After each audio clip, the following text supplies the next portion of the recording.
Ladies and gentlemen, if you were the scheming type, you're always looking for things that are out there, and you wanted to hit the body politic in the center of mass in an effort to topple everything, not only completely but permanently as well, what would be your ideal target? I ask because, as has increasingly become the case, the groomers, well, they're coming out of the woodwork, folks, and never has there been a more angular and diffuse proliferation of bad ideas than the American public school system. Am I right? Am I right? Am I right? Yes, I'm right.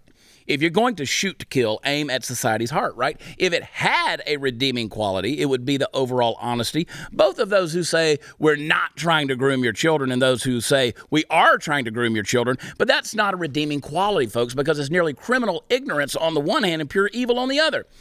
Loudon County, Virginia was appropriately named. Everything that comes out of that place these days is loud. Loudon County. And joining in the cacophony the other day was, and I swear I'm not making this up, a middle school librarian who defended a book they have at the school on, wait for it, prostitution because, and I quote, kids might be sex workers. Now, when you hear that, does that make your blood boil a little bit? Let me read you a line from the book. Here's what it says. Sex work is one of the oldest jobs in history, if not the oldest. Over time, sex work has shifted from something common and even celebrated to something highly stigmatized, end quote. When asked about the book, the librarian claimed that some of the kids who come to her library do sex work, and this book makes them feel validated. What the people?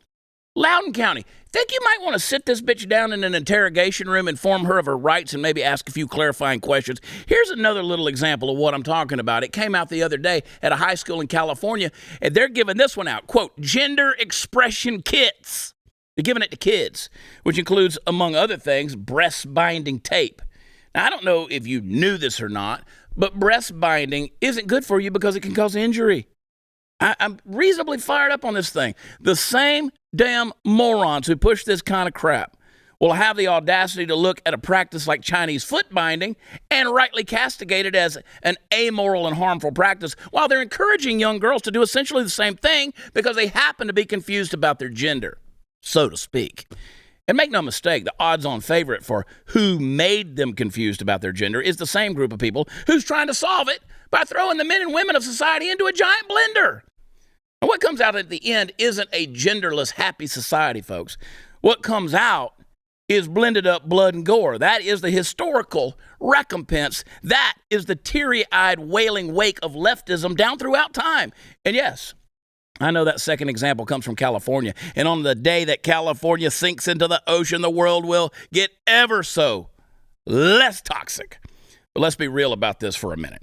How many kids were and are being born into places like California? They have no say in the matter. They have no control over where the roll of the dice places them. I've long contended that people can rise from the ashes of the circumstances into which they were born, but why keep on creating bad circumstances? It's the old song and dance. Leftism seeks the never-ending shift of the dominant paradigm. They want to subvert it. Things must always be progressing towards that utopia that deep down they know isn't really even there. Folks, get your kids out of public schools. But do more than that. Pray for our country. Pray.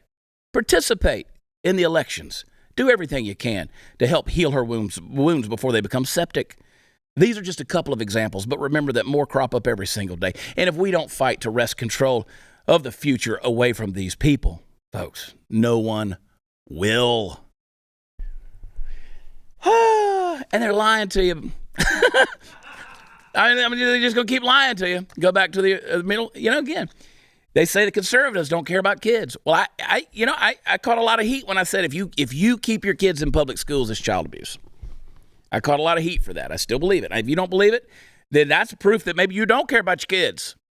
Now, I know what you're going to say. That's harsh because I can't afford to blah. I can't afford.